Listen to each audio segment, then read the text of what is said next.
அனைவருக்கும் வணக்கம். நான் சத்யவர்ஷ ராமச்சந்திரன், டாக்டர் ஆஃப் ராமச்சந்திரன். சமூக ஆய்வாளராக, அரசியல் ஆலோசகராக பணியாற்றி வருகின்றேன். ஒரு 30% பணக்கார வர்க்கம் எவ்வாறு 70% மக்களுடைய மேம்பாட்டை தடுத்து கொண்டிருக்கின்றது, முறையான சம்பளம் நிர்ணயம் இல்லாமல், முறையான விபத்து காப்பீடு இல்லாமல், முறையான ஓய்வூதிய திட்டம் இல்லாமல் இன்றைக்கும் முடக்கப்பட்ட சமுதாயமாக வாழ்ந்து கொண்டிருக்கின்றார்கள். எளிய மகளாக ஒவ்வொரு பதிவுகளாக நாம் பதிவிட்டு கொண்டிருக்கின்றோம்.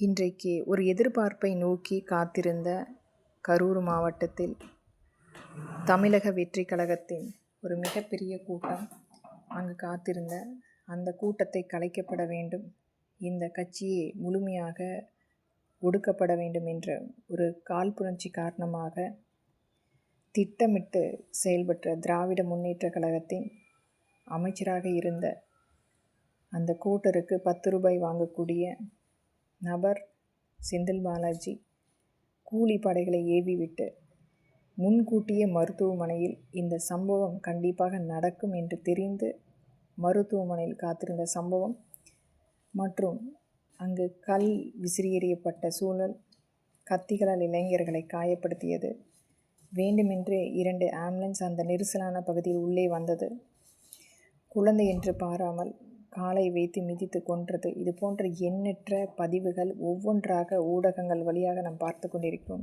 இதற்குரிய போராட்டம் கண்டிப்பாக அனைத்து கட்சிகளும் நடத்தப்பட வேண்டும். இது ஒரு எளிய மகளாக நான் அனைத்து கட்சி கூட்டங்களும் அங்கு வந்து அம்மக்களுக்குரிய நீதியை வாங்கி கொடுக்கப்பட வேண்டும் என்பதற்காக பதிவிடுகின்றேன்.